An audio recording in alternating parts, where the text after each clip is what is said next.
സുഹൃത്തുക്കളെ, ഈ വരുന്ന ഡിസംബർ 9-നും 11-നും കേരളത്തിലെ 1000-ലധികം വരുന്ന തദ്ദേശ സ്വയംഭരണ സ്ഥാപനങ്ങളിലേക്കുള്ള തിരഞ്ഞെടുപ്പ് നടക്കുകയാണ്.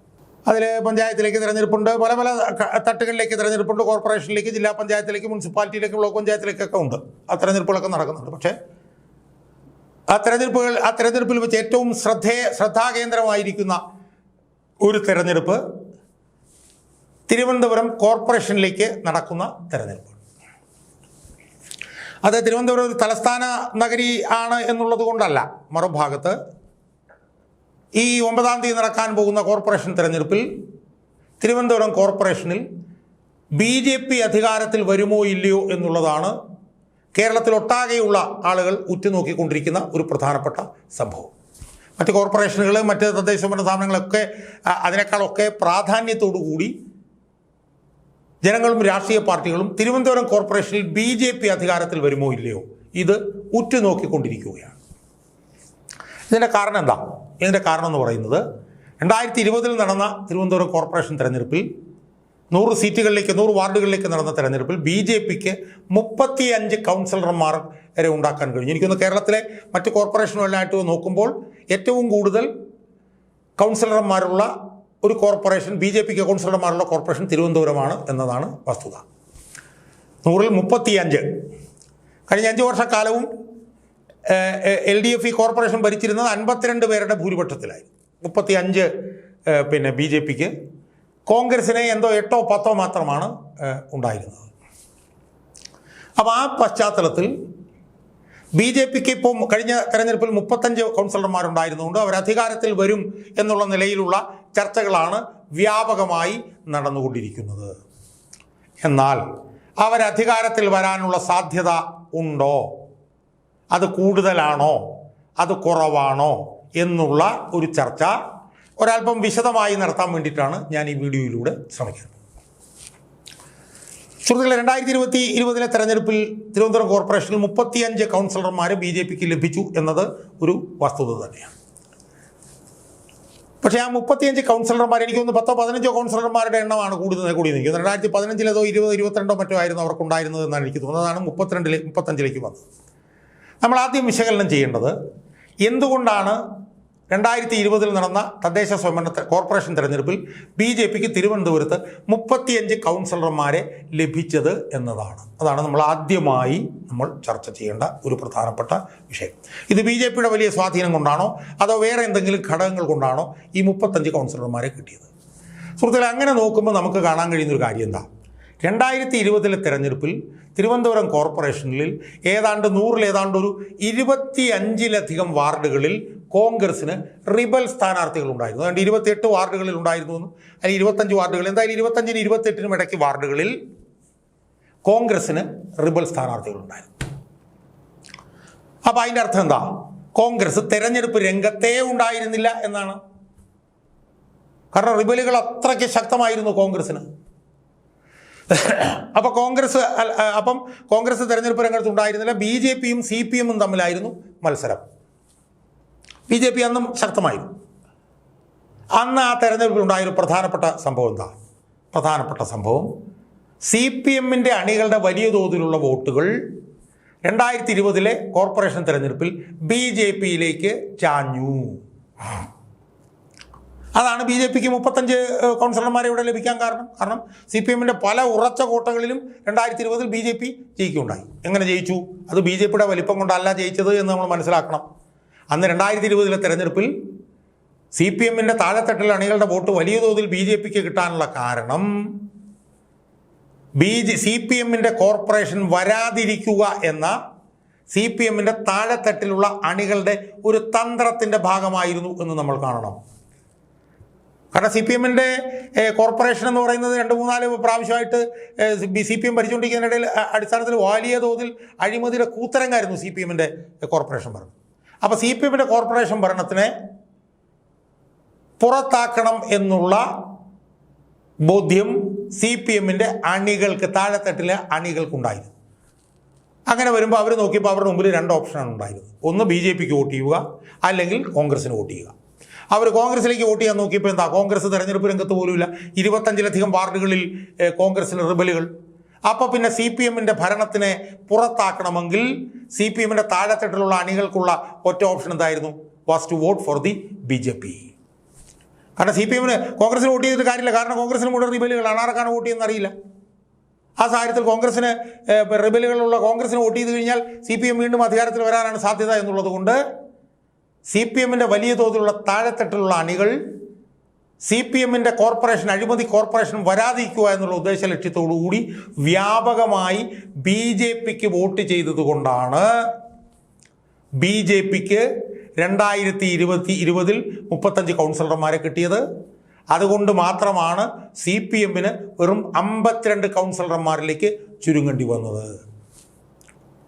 അപ്പോൾ BJPക്ക് 2020 35 കൗൺസിലർമാരെ കിട്ടാനുള്ള പ്രധാനപ്പെട്ട കാരണം CPM-ന്റെ അടിത്തട്ടിലുള്ള അണികൾ വ്യാപകമായി BJPക്ക് വോട്ട് ചെയ്തതുകൊണ്ടാണ്. ഇനി അതിനൊരു സ്വാഭാവികമായിട്ടുള്ള ഒരു എക്സ്റ്റൻഷൻ എന്ന് പറഞ്ഞാൽ എന്താ?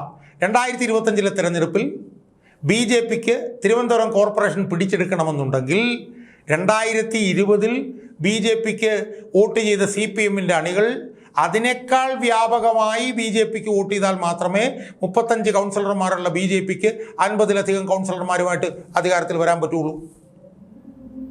ആ സാധ്യത ഇപ്പോഴും ഉണ്ടോ ഇല്ലയോ എന്നുള്ളതാണ് നമ്മൾ പ്രധാനമായി കണ്ട ഒരു വസ്തുത. സുഹൃത്തുക്കളെ, ആ സാധ്യത ഇത്തവണ കുറവാണ് എന്നാണ് ഞാൻ വാദിക്കാൻ പോകുന്നത്. കഴിഞ്ഞ തവണ BJPക്ക് വ്യാപകമായി വോട്ട് ചെയ്തിട്ടുള്ള CPM-ന്റെ അണികൾ ഇത്തവണ BJPക്ക് വോട്ട് ചെയ്യാനുള്ള സാധ്യത കുറവാണ് എന്ന വാദമാണ് ഞാൻ ഉയർത്താൻ പോകും. അതെന്തുകൊണ്ടാണ് എന്ന് പരിശോധിക്കുമ്പോഴാണ് നമുക്ക് മനസ്സിലാക്കാൻ കഴിയുന്നത്.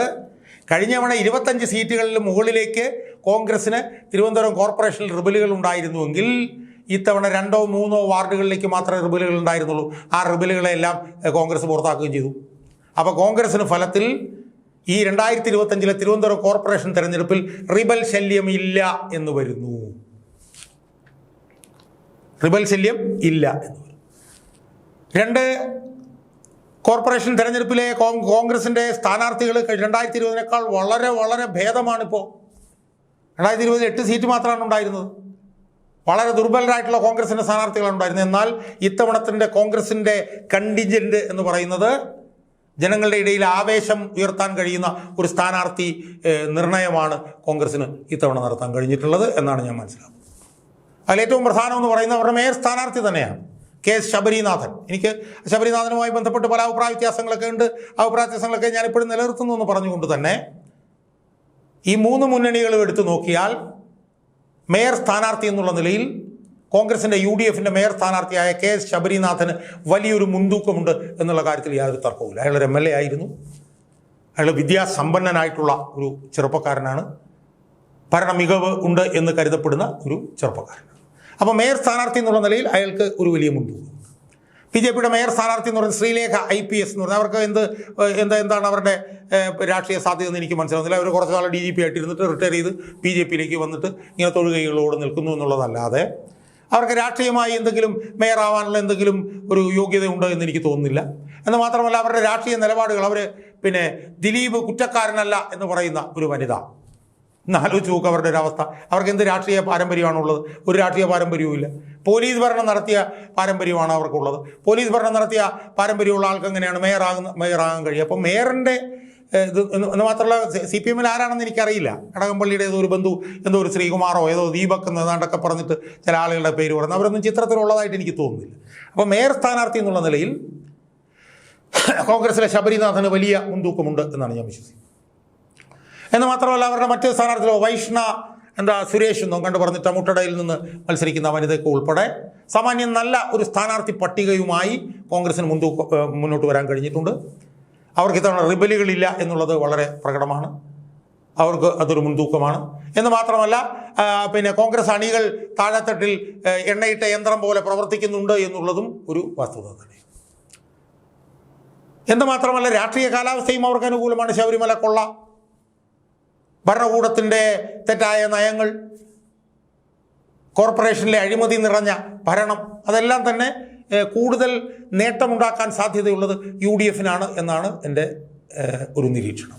അതുകൊണ്ട് തന്നെ 2020 വ്യാപകമായി BJPക്ക് വോട്ട് ചെയ്ത CPMന്റെ അണികൾ ഈ 2025 തെരഞ്ഞെടുപ്പിൽ UDFന് വലിയ മുൻതൂക്കമുണ്ട് എന്നത് മനസ്സിലാക്കി വലിയ തോതിൽ UDFന് വോട്ട് ചെയ്യാനാണ് സാധ്യത എന്നാണ് എൻ്റെ വിശ്വാസം, എൻ്റെ നിരീക്ഷണം.